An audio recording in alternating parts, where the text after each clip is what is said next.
तीन चीजें हो गई। खूब पैसा कमाया है, खूब धन कमाया है। आज अभी महाराज कह रहे थे आपसे ऋषभ भैया के बारे में, वो थोड़ा सा बोलने में चूक गए। उनको बचवाना से कोरोना नहीं हुआ, गलत फहमियां ना पाले अपने दिल में दिमाग में। वो पहले ही कोरोना से पीड़ित हुए थे, ठीक भी हो गए थे, लेकिन इन्फेक्शन जो लंग्स में होता है वो बढ़ते बढ़ते बढ़ते उस स्थिति में आ गया कि जब समय पर चेकअप होना था तब चेकअप नहीं हुआ, और असमय जब बढ़ता चला गया उस समय जब उन्होंने चेकअप करवाने की स्थिति में आए तब चेकअप करवाने से कोई फायदा नहीं। याद रखना बंधुओं, जीवन भर धन कमाया है, जीवन भर धन इकट्ठा किया है, और वो सारा का सारा धन मिल करके भी आपको एक श्वास वापस नहीं लौटा सकता। लेकिन अगर उस श्वास के जाते समय भी आपके पास धर्म है, आपके हृदय में धर्म है, आपकी भावनाओं में धर्म है, वो अंतिम श्वास का एक क्षण का जो धर्म है, धर्म का चिंतन है, धर्म का स्मरण है, वो आपके जीवन भर को नैया को पार लगा देगा।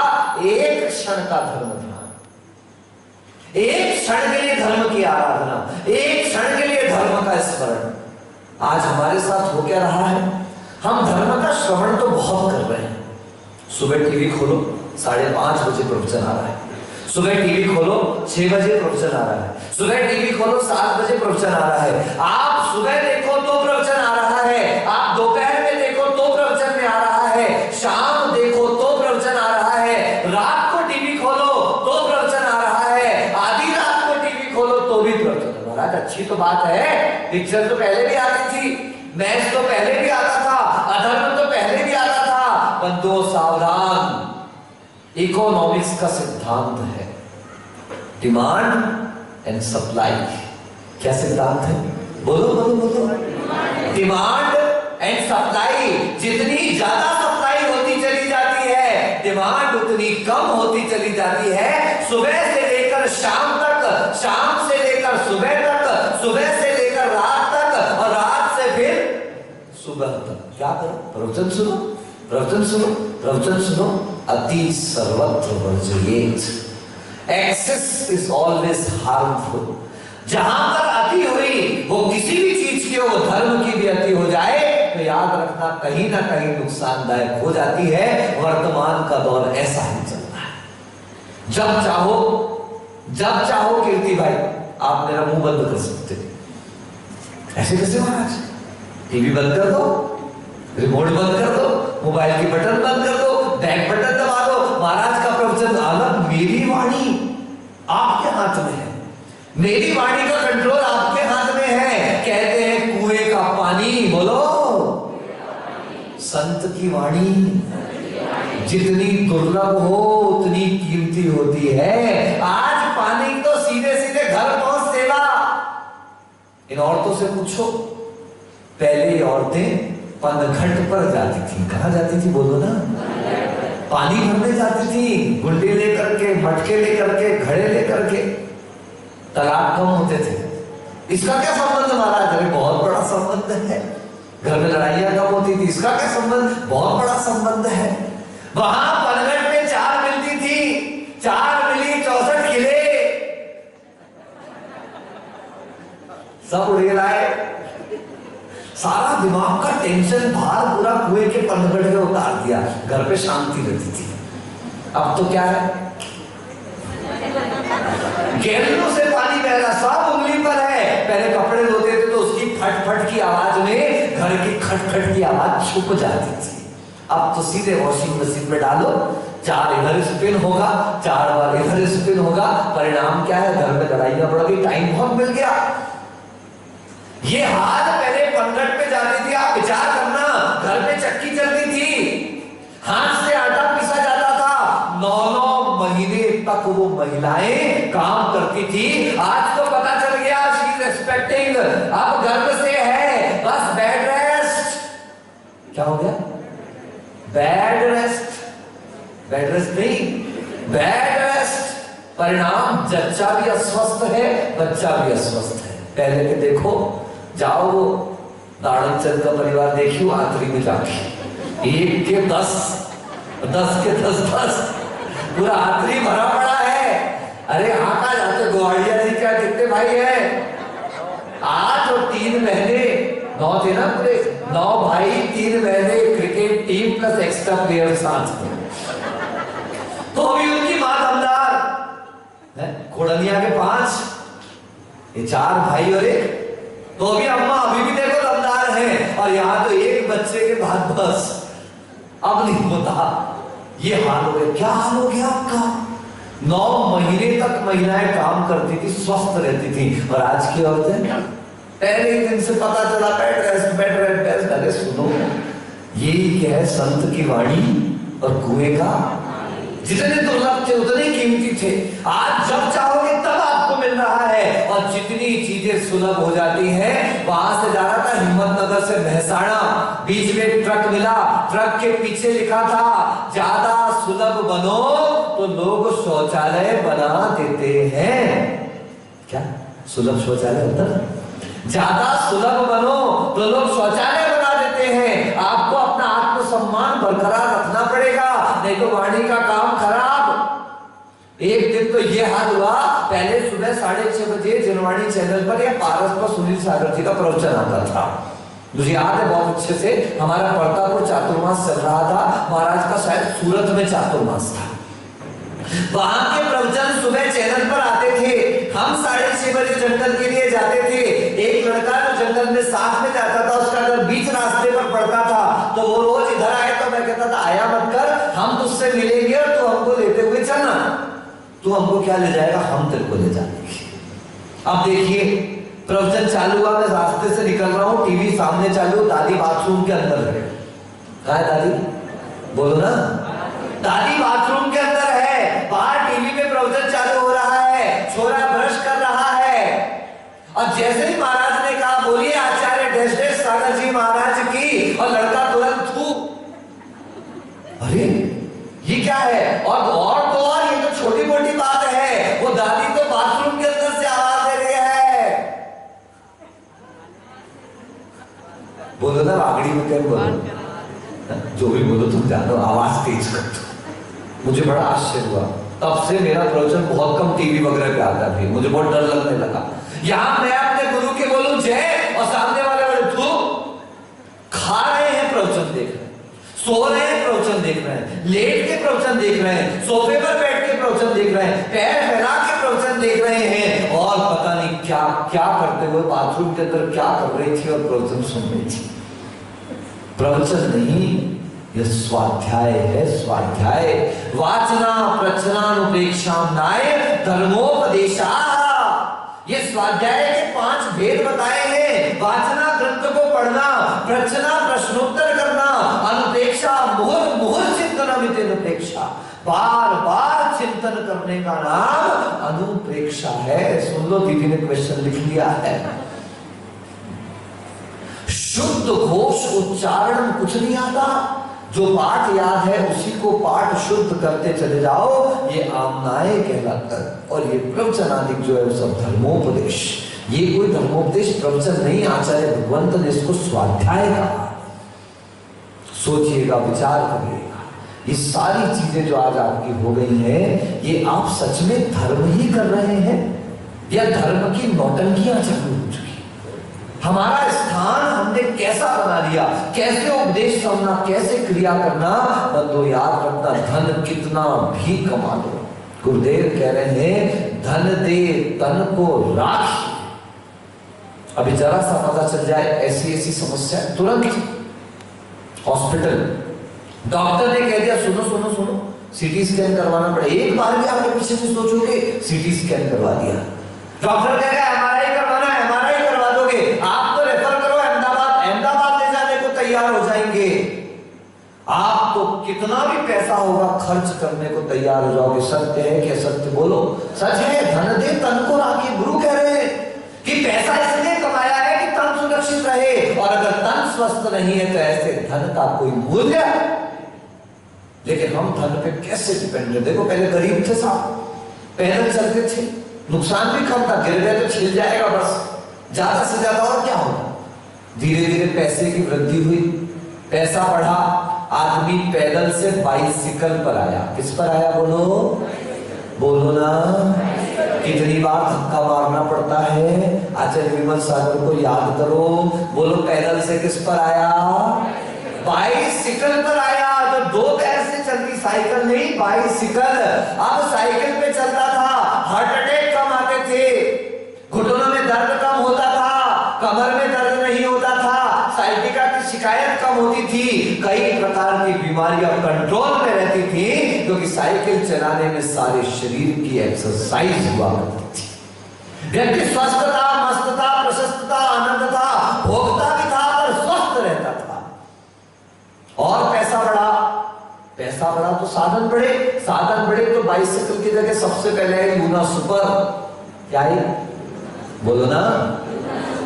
आगे की सीट नीचे ऊंची और पीछे की सीट हाउ की नहीं। आगे की सीट हाथ गाओ, आगे की सीट एक उड़निया बोलो, आगे की सीट और पीछे की सीट। ध्यान देना। फिर धीरे से महिलाओं ने बोलना चालू किया, बराबर का अधिकार दो। एलएमएल वेस्पा आई, यामाहा आई, हीरो होंडा आई, बराबरी का अधिकार मिला। अब तुमने जिसको नीचे बैठाना था उसको बराबर बैठाया, परिणाम देखो उड़ी बाबा। आगे की सीट बोलो ना, पीछे की सीट तुमने ही बराबर किया है भाई। अब तुम ही ध्यान रखना, पहले की गाड़ी आई थी, आगे की सीट ऊंची और पीछे की सीट नीची। आपने बराबर बराबर बराबर करके क्या हुआ? आगे की सीट पीछे की सीट। अब तो लड़के गाड़ियां चलाते हैं तो ऐसा लगता है गैस फंस गई। कोई गैस वैस फंस गई है तो उल्टे बैठना पड़ रहा, बिल्कुल ऐसे झुक के बैठते हैं। आधा ये बैक पेन और सबका कारण तैयार खड़ा हो गया। बैठना बिगड़ गया, खड़े होना बिगड़ गया, उठना बिगड़ गया, गाड़ी चलाना बिगड़ गया। एक दिन डॉक्टर के पास पहुंचा, डॉक्टर ने कहा साहब ये बाइक बंद। कोई बात नहीं, पैसा बहुत है। अकड़ में गया, कार खरीद के ले आया। पहले तो बाइक में भी किक मारनी पड़ती थी, अब तो सब साधन। जितने आलसी बना सकते हो, जितने नकारे बना सकते हो, जितने नालायक बन सकते हो, उतने नालायक बनने के सारे साधन आपके लिए मौजूद कर दिए। पहले स्वावलंबी थे, मेहनत करते थे, परिश्रमी होते थे, सब बढ़िया हुआ करता था। अब जितना आपको नालायक बनाने की व्यवस्था विज्ञान ने कर दी है, हर चीज बटन पर उपलब्ध है। क्या हाँ ना महाराज, जब आपकी वाणी बटन पर है तो फिर ये सब बटन पर हो तो क्या समस्या। लेकिन विचार करना, हम कितने पराश्रित होते चले जा रहे। वह कार लेकर के आ गया, अब देखो दुकान में भी बैठा है, सब मोबाइल से काम हो रहे हैं, घर पे भी बैठा है, सब मोबाइल से काम हो रहे हैं, गाड़ी में भी बैठा है, सब काम बटनों से चल रहे हैं। धीरे धीरे धीरे धीरे क्या हुआ? सेठ जी का पेट बढ़ने लगा। अब घर वाली रोज तुझ तुझ करे, ये पेट कम करो जी, ये पेट कम करो जी, ये पेट कम करो जी। आप पेट कम करो जी के चक्कर में भाई साहब कहां पहुंच गए? जिम पहुंच गए। जिम में जाकर के उससे कहा भैया ये कम करना है। बोले खड़े हो जाए इसके ऊपर। किसके ऊपर? ट्रेडमिल के ऊपर। किसके ऊपर? जानते हैं ट्रेडमिल? सागवाड़ा वाले तो सब जानते, खूब दौड़ते हैं। अब ट्रेडमिल पे दौड़ना चालू। एक दिन दौड़ा, 2 दिन दौड़ा, 3 दिन दौड़ा, दिमाग में आया यार 20 साल पहले आराम से पैदल भागता था, अच्छा दौड़ता था, लेकिन उस दौड़ने में एक फायदा था, कहीं पहुंचता था। आज का दौड़ना कैसा हो गया? कोल्हू के बैल के समान वही वही वही वही वही वही दौड़ता तो है, लेकिन कहीं पहुंचता नहीं है। याद रखना, मच्छर और मक्खी बहुत उड़ते हैं, लेकिन उनके उड़ने का कोई फायदा नहीं, क्योंकि जिनकी उड़ान का कोई उद्देश्य नहीं है, ऐसे उड़ने का कोई फायदा नहीं।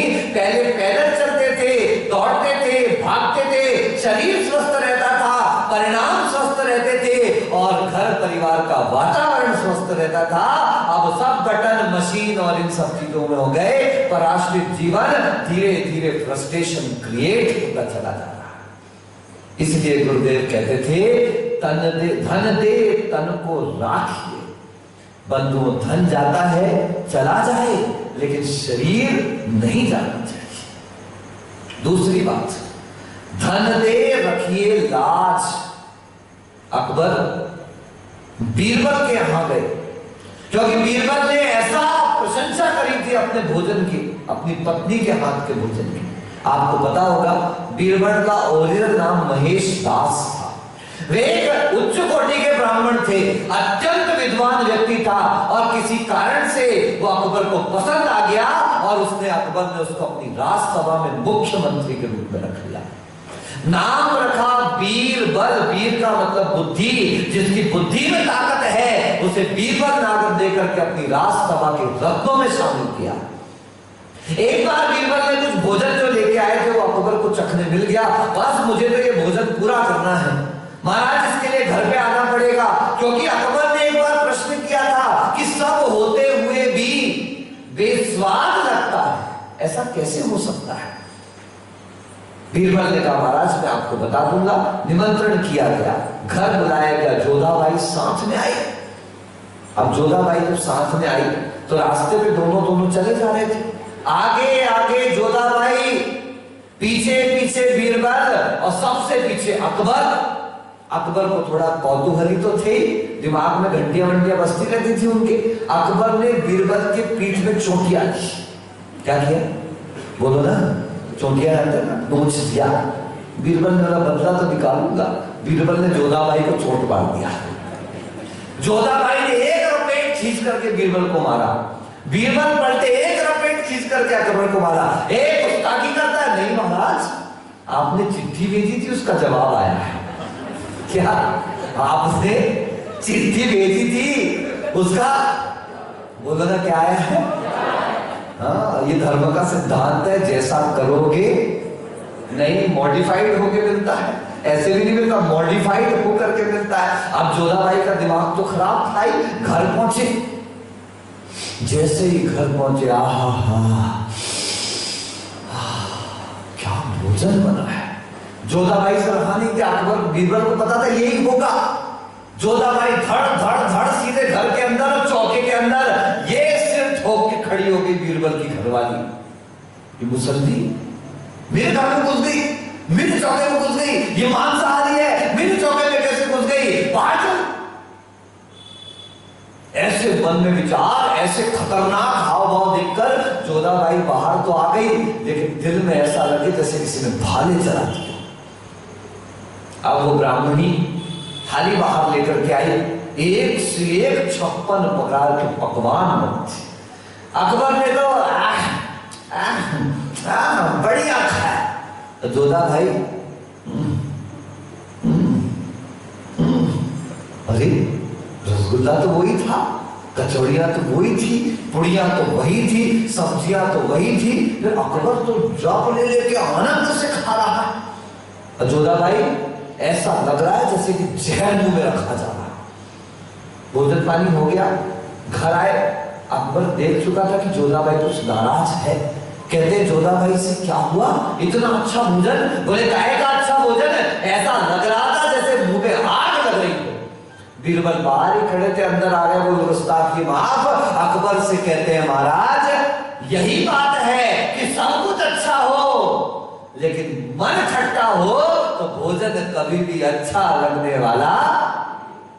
उसकी मेरी पत्नी ने सिर्फ इनसे इतना कह दिया, ये कहां मांसाहारी मेरे चौके के अंदर आ गई। बस रानी का मन खराब हो गया और सारा अच्छा अच्छा भोजन भी उसको कैसा लगने लगा, बुरा लगने लगा। इसी उदाहरण को ध्यान से समझना कि आचार्य भगवंत कहते हैं कि जिस व्यक्ति के मन में धर्म हो, सारी दुनिया में पाप ही पाप फैला हो, दुख ही दुख हो, कष्ट ही कष्ट हो, लेकिन उसे सिर्फ धर्म की शक्ति दिखाई देती है। और जिस व्यक्ति के जीवन में अधर्म भरा हो, सब कुछ बेहतर हो, तो भी उसे सारी तरफ कमियां ही कमियां नजर आया करती है।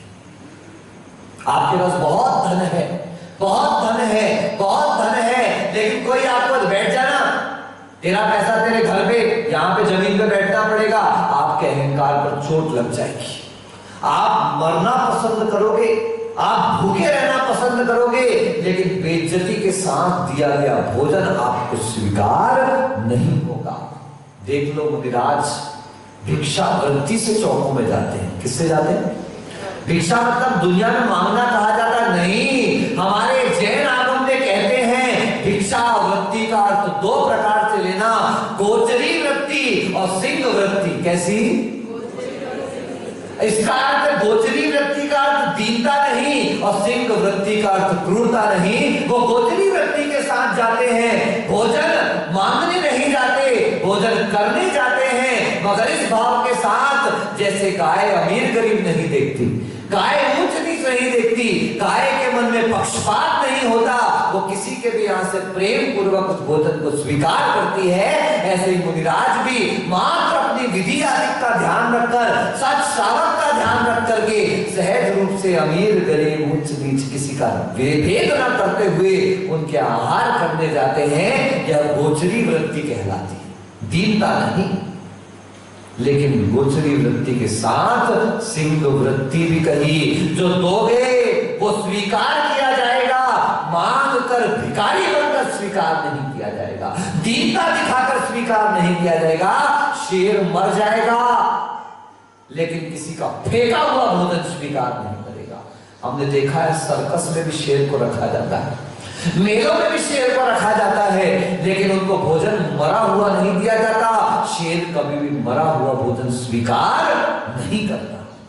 ऐसे संत साधु जो हुआ करते हैं वो भीख मांग कर नहीं खाते, भिक्षा वृत्ति होते हुए भी आत्मसम्मान के साथ आप 4 बार कहोगे तब मुनिराज उसको स्वीकार कर रहे हैं। ऐसा नहीं कि बस हम तो पहुंच गए लपालप चालू। क्या व्यवस्था है? थाली में भोजन दिखाया जाएगा, आपके बनाए पदार्थ दिखाए जाएंगे। त्यागी व्रती और साधु अपने योग्य पदार्थ को सहज रखेगा और बाकी सबको बाहर कर देगा। मन पसंद भी क्यों ना आ जाए, लेकिन अगर नियम विरुद्ध होगा तो वो उसको स्वीकार नहीं करेगा। ऐसी साधु की वृत्ति है। अगर इज्जत नहीं है तो धन की क्या कीमत है? इसलिए धन जाता है तो चला जाए, लेकिन इज्जत जानी नहीं जानी। 3 बातें होंगी, तन, धन और लाज। जैनाचार्य कहते हैं, समंत भद्रदेव कह रहे हैं, धन जाता है जाए, तन जाता है जाए, यहां तक की इज्जत जाती है चली जाए, लेकिन क्या नहीं जाना चाहिए? धर्म नहीं जाना चाहिए। मैं देखता हूं शाम को यहां पर आरती होती है, भक्ति होती है, वो बड़े मन से आरती कराते हैं। छोटे छोटे बच्चे आकर के इतनी भक्ति के साथ नृत्य करते हैं, बड़ी बड़ी बच्चियां आकर के बड़े आनंद के साथ नृत्य करती हैं। और ये बड़े बड़े शर्म रखने वाले, इनको इतनी शर्म आती है कि नागिन डांस बजा तो शादी में तो लोट लोट के नाच। और जब गुरु की आरती चल रही है, भक्ति चल रही है, इनको शर्म आती है। हमारे बच्चे कई ऐसे हो गए जो छोटे थे तो नाचते थे, अब थोड़े बड़े हो गए तो उनको शर्म आती है। अरे काय की शर्म? याद रखना, जो भगवान की भक्ति में नाचता है पागलों की तरह है, प्रभु की कृपा उस पे बरसती है बादलों की। क्या शर्म है? देखता हूं नैना बहन को, भाड़ में जाए पूरा साकोड़ा। आपने तो अपन है आरती और गुरु है, क्या है? बोलो बहन, अपन है आरती है और गुरु है। उधर बजा म्यूजिक है तो म्यूजिक अभी बजने लगा। अभी 4 दिन पहले तो म्यूजिक भी नहीं बजता था, तो भी इनका म्यूजिक बजता रहता था। हाँ सच है, जिनेंद्र भगवान की भक्ति में संकोच छोड़ना पड़ता है, जिनेंद्र भगवान की भक्ति में शर्म छोड़नी पड़ती है। ये हया का दामन थामोगे, याद रखना भगवान की भक्ति में फेल फ्लॉप हो जाओगे। यहां तो संकोच छोड़ो और सुनो, इन तुम्हारी उम्र में तो नाचने की अब जरूरत है। ये तो एरोबिक्स है, एरोबिक्स। वहां सूरत जाओ, अहमदाबाद जाओ, उदयपुर जाओ, पैसे लेके कराते हैं, एक एक दिन की कीमत लगती है। यहाँ फोकट में हींग लगे ना फिटकरी, रंग चोखा आ जाए। आपको तो मौका मिला है, नृत्य का नृत्य हो गया, भक्ति की भक्ति हो गई, एरोबिक्स का एरोबिक्स हो गया, और पैसा वसूल हुआ सो अलग। अरे पैसा दिया है तो वसूल तो करो। वो हार जाए, तुम नहीं हारना। वो मेरे से बोलता है पहले जाके, महाराज आप बैठो ना। महाराज मैं तो बैठा हूं, मुझे तो फायदा हो रहा है। समाज के युवा, समाज के वृद्ध स्वस्थ होंगे। मैंने कहा बस गाने ध्यान रखना, भजन ध्यान रखना, ऐसे भजन गाना कि मेरी मर्यादाओं का भंग ना हो जाए, मुझे संकोच भावना जागृत हो जाए, कहीं मुझे शर्म ना आने लगे। क्योंकि आजकल दुनिया में चल ही क्या रहा है, छोटे छोटे से बच्चों को चिकनी चमेली में नृत्य कराया जा रहा है, बीड़ी जलाने में नृत्य कराया जा रहा है। और बड़े पसंद, देखो ना कितना अच्छा डांस किया, ये डांस किया। अरे बाजार में नाचने वाली ऐसे गानों पे नाच किया करती थी और आज की हमारी बहू बेटियां नाचती थी। सोचना संस्कृति का कितना परिवर्तन। पहले बादामी लाल जी, नाचने वाली बाहर से बुलाई जाती थी और खाना घर की बहुएं बना के परोसती थी। अब उल्टा हो गया शादी में, घर की बहुएं बाहर से नाचने वाले को बुला रहे हैं, सिखाने के लिए कोरियोग्राफर आ रहा है। वो कोरियोग्राफर इनको नृत्य सिखा रहा है, उनके शरीर को स्पर्श कर करके सिखा रहा है, कई प्रकार के भाव भंगिमाएं बना के सिखा रहा है। हमारे घर की यह संपत्ति किसी पर पुरुष के हाथ में जा रही और खाना बाहर से बुलाया, जिनकी जात का पता नहीं, जिनकी पात का पता नहीं, जिनके धर्म का पता नहीं, जिनकी शुद्धि का पता नहीं, वही कपड़े पहन के कभी देखना वो तालाब के किनारे उतार के बैठ जाते हैं, हाथ तक नहीं धोते, तुमने तो देखा भी नहीं होगा, और वही कपड़े पहन करके आ जाते हैं और यहाँ पे आके खड़े सीधे तुम्हारी टेबल के पीछे, लीजिए ना बहन जी ये पाव भाजी है विथ मसाला, और आप बड़े आनंद के साथ कर। कहां जा रहा है तुम्हारा धर्म, मुझे समझ में नहीं आ रहा। याद रखें, धर्म की सबसे पहली शुरुआत जिह्वा से होती है। जिसके जिह्वा पर संतुलन नहीं है उसका जीवन पर संतुलन नहीं हो सकता, और जिसके जीवन में संतुलन नहीं है उसके जीवन में कभी धर्म आने वाला। इसलिए धन दे तन को राखिए, तन दे रखिए लाज, धन दे तन दे लाज दे, एक धर्म के काज। अगर धर्म बच गया चक्रवर्ती का वैभव मिलेगा। किसका वैभव? आप क्या थाली रखती हैं तुम्हारी कैलाश जी? एक सब्जी, एक दाल, रोटियां, चावल, ज्यादा से ज्यादा सजाने के लिए अचार पापड़ रख दिया जाता होगा। चक्रवर्ती की रोज की थाली में 56 प्रकार के भोग रहते हैं। कामदेव, बलभद्र, तीर्थंकर ऐसे ऐसे पद के धारी महापुरुष हैं, शलाका पुरुष हैं, जिनके सामने एक से एक भोगे। कहां से भोग आए? तब आचार्य कहते ध्यान रखना ये सब धर्म का प्रतिफल है। आज त्याग किया, हाथी चढ़े, बोलो, घोड़े चढ़े, बैठ पालकी आए, ये कब के थाके हैं सखी फिर सवई दबावे पाए। अरे ये हाथी में आया था बैठ के राजा, कौन? सनत कुमार चक्रवर्ती। कहां में बैठ के आया था? हाथी पर बैठ के आया था। अब हाथी जहां नहीं घुसता तो हाथी से घोड़े पर डाल दिया, घोड़े से लैंड किया सीधे पालकी पर, और पालकी से दास लेके गए तो सीधे बिस्तर के ऊपर। पैर की जूती भी उतारी तो नौकरों ने उतारी, वो भी साफ किया पैर। हाथी चढ़े, घोड़े चढ़े, बैठ पालकी आए, ये कब के थाके हैं सखी? दूसरी सखी एक से पूछ रही है ये थक कब गए हैं? घोड़े में थक गए, हाथी में थक गए, पालकी में थक गए, बिस्तर में थक गए। होता है, हम लोगों के साथ होता है। भैया व्यक्ति में हम थकने लगे भैया। लोग ठीक ठाक करने आते हैं, ठोक ठाक के चले जाते हैं। क्या इतना दबा दिया कि अब दबा दबा के दुखने लगा। पहले दुखता था इसलिए दबाते थे, अब दबा रहे इसलिए दुखने लगा साहब। सही कहा, ठीक ठाक करने आते हो, ठोक ठाक के निकल जाते हो। उसने पूछा एक सखी ने, ये हाथी पे बैठे, घोड़े पे बैठे, पालकी में आए, ये थक कब गए भाई साहब? फिर पैर दबाने लगे सब इनके, उठा करके थके कब? तब दूसरी सखी जवाब देती है, ध्यान से सुनना, बड़ा आनंद है, धर्म का प्रभाव। भू सो भूखे रहे, कीनों उग्र विहार, ये तब के थाके हैं सखी, अब सब ही दबावे पाए।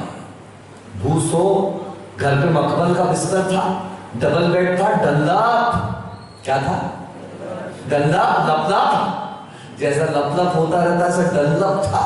बेहतरीन बिस्तर था, सामने कांच लगा हुआ था। इधर लगा करके मत रखना, आपको बता दूं, ध्यान रखना, जितने गृहस्थ हो, अगर शादीशुदा गृहस्थ हो, आपके बिस्तर के सामने कांच नहीं होना चाहिए। अगर आपके बिस्तर के सामने कांच है और आप अपने पति पत्नी के साथ उस कांच के सामने सोते हो, आपका शादीशुदा जीवन कभी सुखी नहीं रह सकता। ऐसा वास्तु का सिद्धांत है। हो तो पर्दा ढांक देना, अभी भी समझ जाना, नहीं तो बिगड़ना पक्का है। डनलप के बिस्तर पे सो रहा था, मखमल के बिस्तर पे सो रहा था, लेकिन सब छोड़ करके उसने दिगंबरत्व को धारण किया और धरती पर सोना चालू कर दिया। कठोर संस्तर पर सोने लगा, नरम नरम नहीं, कैसा कठोर कठोर पर सोना चालू कर दिया। कहां तो पैर जमीन पर रखता था तो 4 दास खड़े हो जाते थे, कालीन बिछा होता था, आज कंकड़ पत्थर पर चलते चले जा रहे हैं।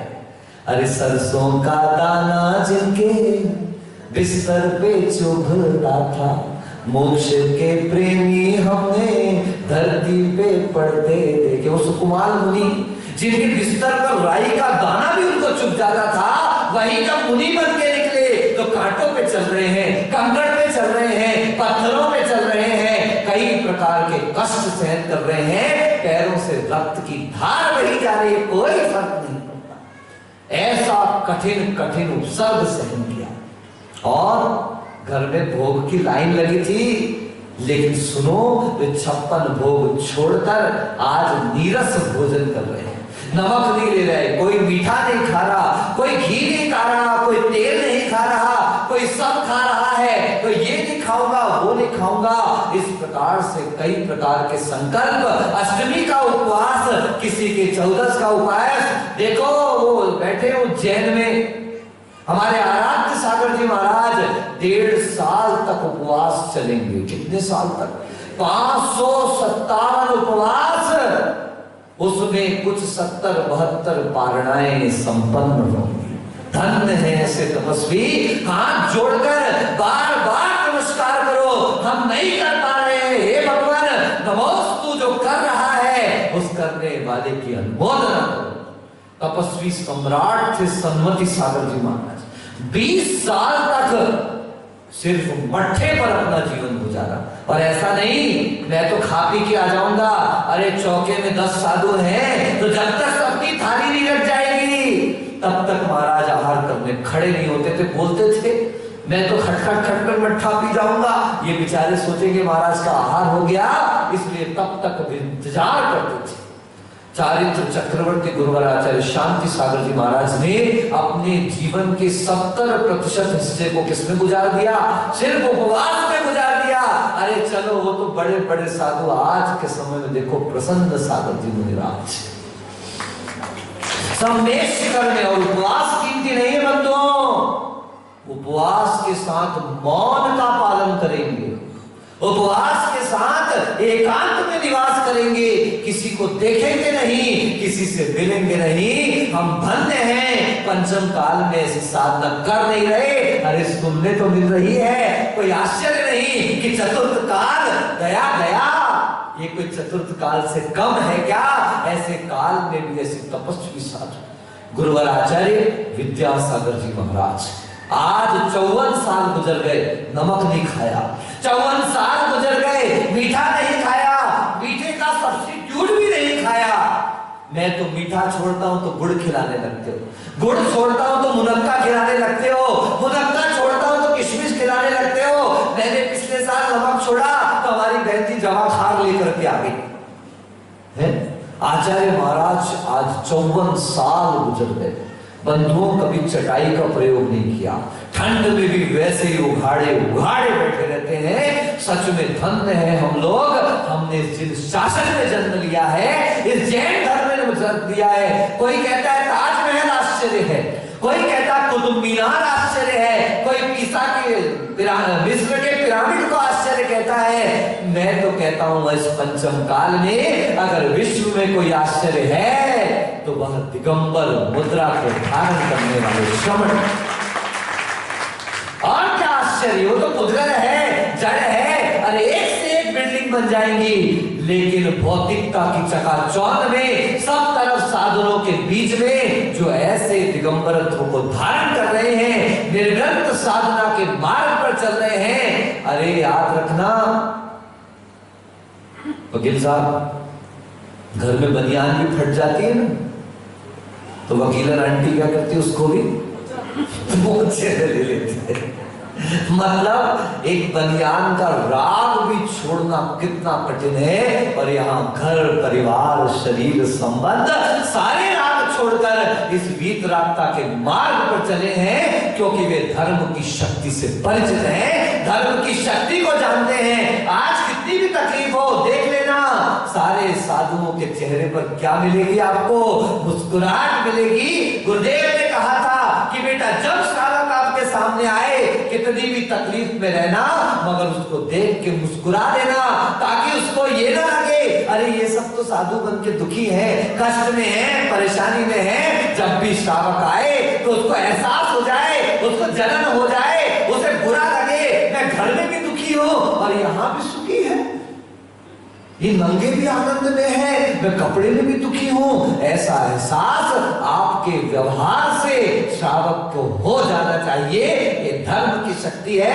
जमीन पर सोए, उग्र विहार किया, बड़े बड़े उपवास तब किए, ये तब के थके हैं, तो इस पर्याय में आकर के आज सब इनकी सेवा कर रहे हैं। वीरेंद्र याद रखना, आज तुम कलश ले पाए हो तो इसलिए नहीं कि आज तुमने मेहनत करी भाई, तुमने सातिशय पुण्य कमाया था। कौन सा पुण्य? इसको कहते पुण्यानुबंधी पुण्य। कंपेयर करना शाहरुख खान और अपने पुण्य को, उसका पुण्य है पापानुबंधी पुण्य। पुण्य का फल मिलने पर उस फल में गाफिल होकर जो पाप में अपनी संपत्ति को लगाता है वो पापानुबंधी पुण्य कहलाता है, और पुण्य के फल को पाकर जो अपने आप को संभाल कर गाफिल नहीं होता और धर्म क्षेत्रों में अपने धन को लगा देता है, यह पुण्यानुबंधी पुण्य है। ये धर्म का प्रभाव है। और तो क्या कहूं, हजार जीव भी कर लूं तो सहस्त्र जिह्वा बनाकर मैं धर्म के अप्रतिम अनुपम प्रभाव को कह नहीं सकता। जो कह सकता हूं वो कहने का पुरुषार्थ किया है। आचार्य समंत भद्र कहते हैं, देश यामी समीचीनम धर्मम कर्म निबर्हणम संसार दुखता सत्वान यो धरति उत्तमे सुखे। तो संसार के दुख से त्रसित प्राणियों को उठाकर सुख में रख देता है, उत्कृष्ट आनंद में रख देता है।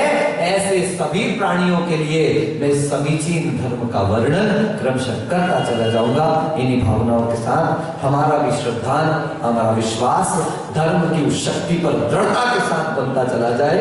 बोलिए पूज्य आचार्य भगवंत समंत भद्र महाराज की जय, गुरुवर आचार्य श्री अभिनंदन सागर जी महाराज की, बोलिए आचार्य संघ की जय।